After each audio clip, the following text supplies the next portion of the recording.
Hello and welcome to the first edition of Significant, presented by our team at Alias Cann.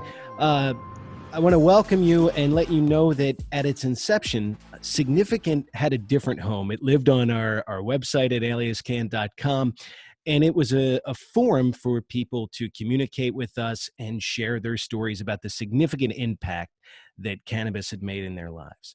And we got a lot of interesting content, and we figured it's too good to leave there. So now we have this platform, and we wanted to open it up, and we wanted to bring you in, and we wanted to share stories. So in that spirit, it's only fitting that today we talk to the creator of Significantt, someone that was there at the genesis. Francesca, welcome. Thanks for being on the first one. Oh, thank you. I'm excited. I'm excited to bring it to this platform and to share stories with everybody to destigmatize cannabis and its use. Absolutely. And we figured, this particular platform, we can bring so many people in. It's actually, Yes. it's just ideal. So converting this over was a wonderful idea that our co-founders had here. So if you were in charge of sharing the origin story of Significantt, I kind of just brushed past it. Tell us how this came to be. Significantt came to be when Mike and I created Alias Cann. So when Alias Cann was really just a concept before it was a business, we talked about what was important for our business. And one of the things that was most important to both of us really was a social justice element in the business. We didn't want to look at cannabis as a place where we were showing up to take. We wanted to show up to give. So Significantt was a way to do that. And at the time, really, which was not that long ago, but feels like forever ago, cannabis use was incredibly stigmatized, more than it is now. And if you used it either medicinally or recreationally, it wasn't really differentiated. And you were known as a stoner, and assumptions were made about who you are, how you operate in the world, what you look like, your values and your intelligence and your morality. And we want to dispel all of it because it's all crap. It's all not true. Yeah. So Significantt was really born as like, this is a voice or a platform for people to have a voice that use cannabis and can show that it's not the boogeyman, that you can operate fully functional in the world with it. So that's what Significantt was, and that's how we came up with it. Well, you bring up something funny because you're a DARE kid, am I right? Was that program prolific in school when you were in school? It very much was, yes. And every time DARE had something to share with us, whether it was a terrible comic book that somebody produced, the drug dealer was always in a trench coat. He was usually mid-40s. And then the people that were using cannabis, I mean, all sorts of, group in all the terrible activities. These are we're going to smoke, and then we're going to go lay on train tracks or something. And then when we get older and we learn, oh, Paul McCartney, big cannabis user. I think he had some success in this life. You learn a little bit more about the reality of cannabis. And it's, I'm just so grateful that you decided to bring this to this platform. Yeah, so, we got to dispel those myths. Nobody's that I know of, please contact me if I'm wrong, is giving away their cannabis. That's always my favorite, right? At every Halloween, watch out for those candies. People put pot in it. Yeah, I know. Everybody I know likes to give away their hard-earned edibles. Sure. Right. Yeah. Well, if we get into your cannabis origin story, now I have some research that I had some people do. Now you're from Mobile, Alabama, is that correct? Incorrect. Stuff's worthless. As far as how you came to the plant, the culture, could you take us into that a little bit? Sure. I was a very late bloomer with cannabis. How late?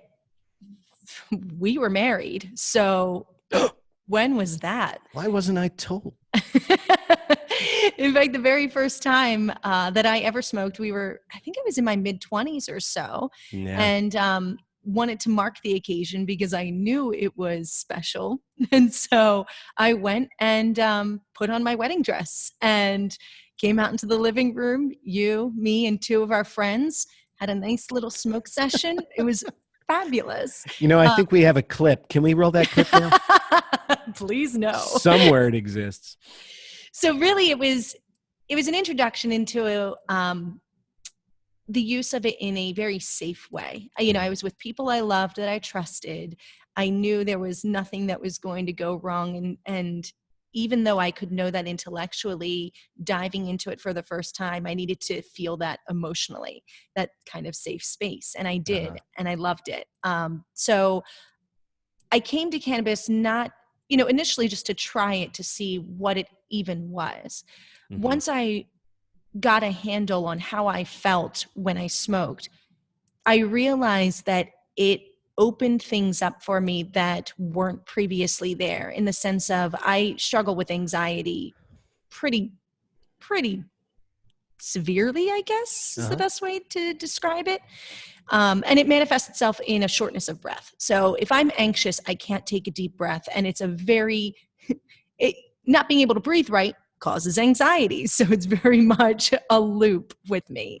Mm-hmm. I was put on anti-anxiety meds and they were fine.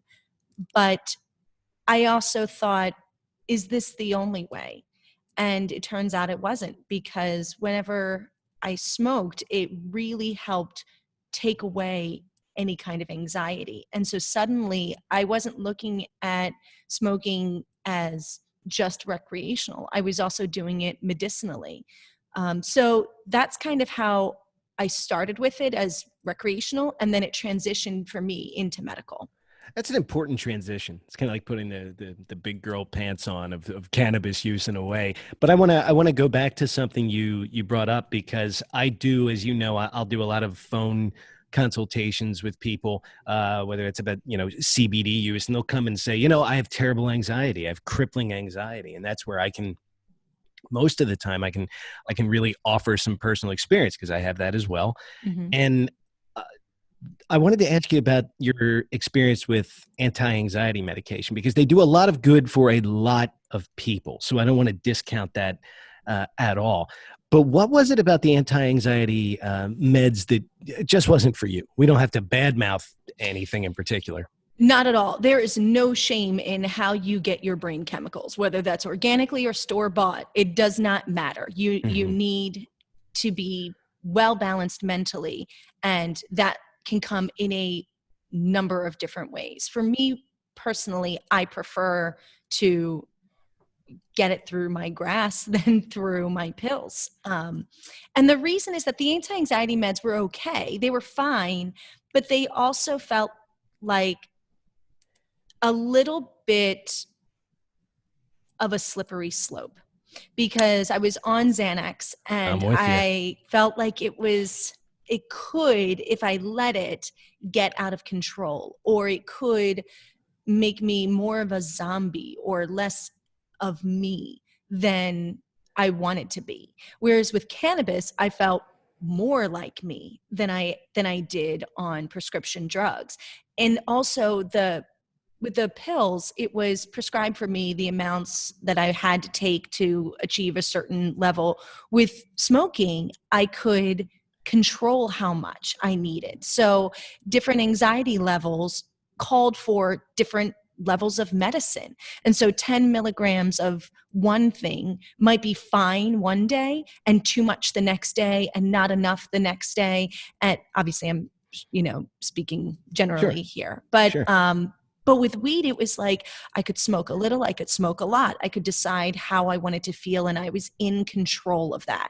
That was a big thing for me, because I've come to discover late in life that I'm also a little bit of a control freak. So more on that in another significant episode. That might be my significant episode. There is something there that I didn't want to abandon too quickly, because I think it relates to a lot of people. So it's worth discussing a little bit further. I think that it's such an important idea to address in order to destigmatize this plant. Something you just said about, the effects of some of the anti-anxiety medications. And I know that with me in particular, there was, you use the term slippery slope, and rightfully so, as well said. There was something about, something about Xanax that I thought was dangerous. that I thought could Yeah. become something else. And that feeling where with me, it was complete checkout. Mm-hmm. And that is not a comfortable to go from having your hands on the controls to just totally checked out. That was not something I was comfortable with. It was something I identified right away. And I've talked to a lot of people in the cannabis community that say the same damn thing. And isn't that the complete opposite of what we were told in the DARE courses, right? Does somebody Totally, because we really weren't warned about opiates, and we weren't warned about the dangers of prescription drugs, because if it was prescribed by a doctor, then it's it's got to medicinal be and good it's for safe. you? It's going to be good. It's helping, it's healing. And if it's given to you by the guy in the trench coat, then that's dangerous and you don't know what's in it. I know what's in my cannabis better than I know what's in the pharmaceutical drugs. I can certainly trust better my source for my cannabis, and that helps. I think the checking out feeling is definitely something that I identified would happen depending on how much I took or what I needed. And it also just felt like this there are side effects to prescription pills. Like, people die from these pills if they misuse them. I didn't want that. There's been exactly 0 deaths due to straight cannabis use. We don't have cannabinoid receptors in our brain stems, and our brain stems are what controls our heartbeat and our breathing. So no amount of cannabis can ever shut down your breathing and your heartbeat. The same cannot be said for opioids. So to me, once I understood that difference, it was easy to trust myself to transition.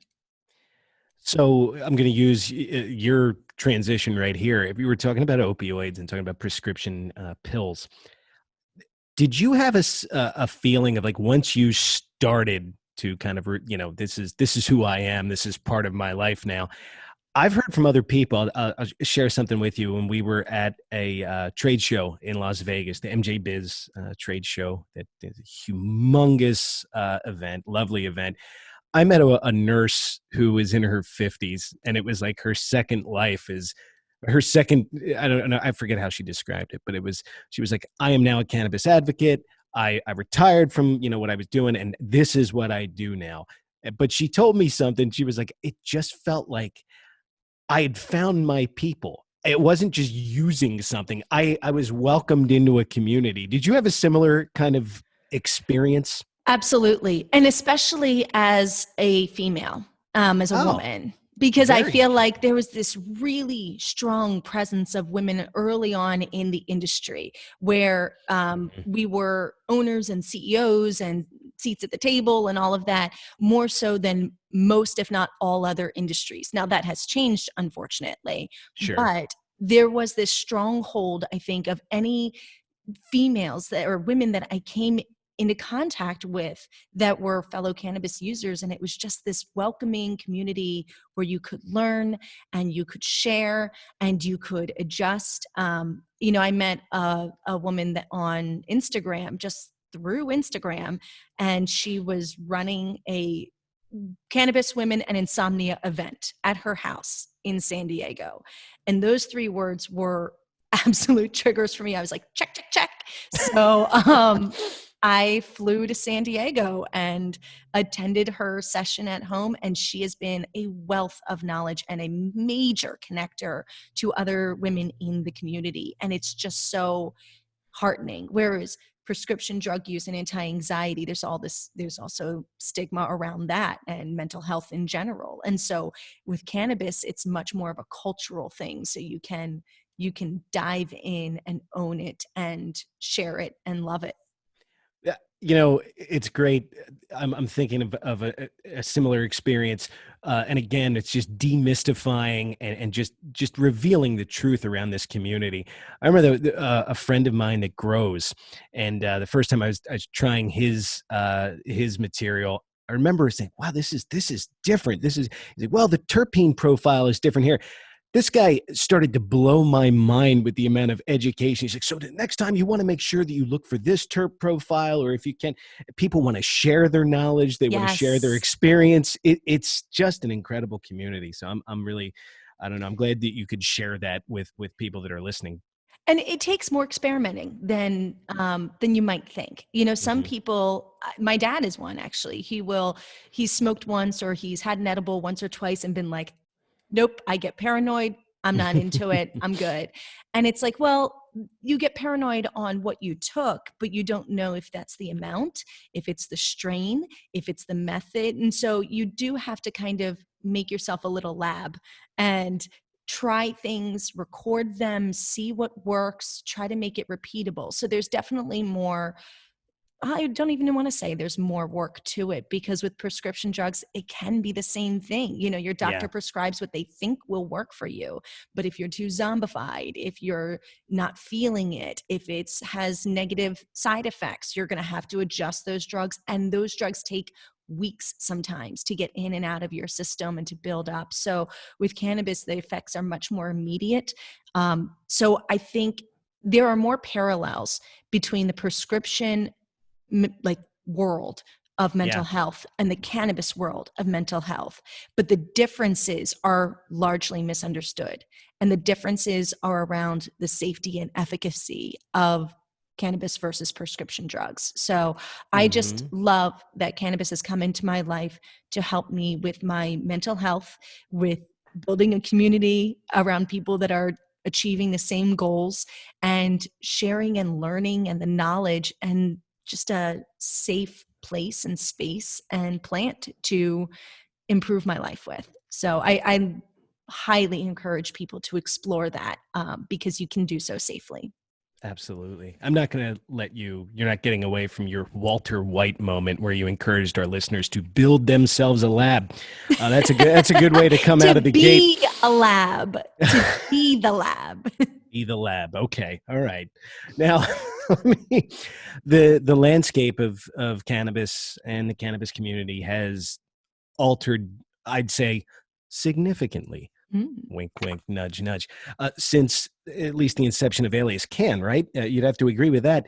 So, with all the growth and all the progress that we're experiencing, I wanted to at least wind down with asking you one question. I think it seems like these things are very popular now, probably from the last year that we lived through. Everyone likes to do their magic wand scenario. I give you a magic wand, and you can change one thing about cannabis in our culture. And let's not do something like expungements and releasing people from prison. That's something that goes without saying. You don't need a magic wand. That needs to be dealt with right away Yes. with federal prohibition when we get there. But you get a magic wand for being our guest today on Significant. You have a magic wand. What are you going to wave? And you're going to wave, and what are you going to change? I'm going to change access.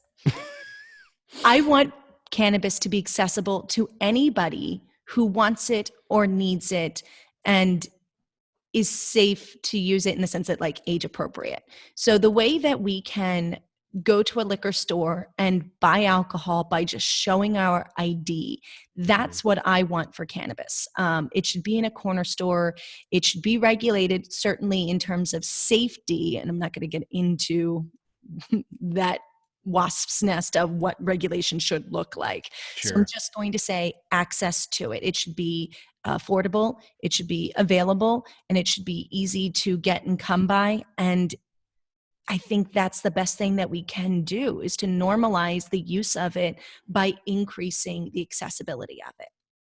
Well, you've done a great job helping us normalize it here today by telling your story. So, thank you so much for your candor and for being so open and sharing that story with our listeners. I think it was just too appropriate. We had to start with you. You Thank you. created Significant. So, it was important that we do that. I want to make, go ahead. You have something I, else. I just think it's important because when I first started using like smoking cannabis and using weed, it was shocking to a lot of people. They don't look at somebody like an entrepreneur or a workaday person and of a certain ilk and go like, oh, really? So that's what we're doing. The destigmatization. It's like everybody can use it. It's for everybody. So yeah. just throwing that one in. Right. No, it's very well said. It's very well said. Well, look, again, thank you so much for being with us and for sharing your story today. We're going to keep telling stories. We're going to keep sharing stories from people from different walks of life, people that are not like you, not like us. Yes. And that's what this community is all about. That's what Significant is all about. So if you have your own significant story, we want you to get in touch with us. We want you to tell your story. Please drop us a line, take this down, contact us, info@aliascann.com. In the subject line, write Significant. Again, Significant has 2 N's in it, and we want to hear from you. One of us will get in touch with you quickly, and we'd love to share your story on the next episode of Significant. Francesca, thank you again. Thank you. Thank you so much, Nick. Have a great one. You too. See you guys.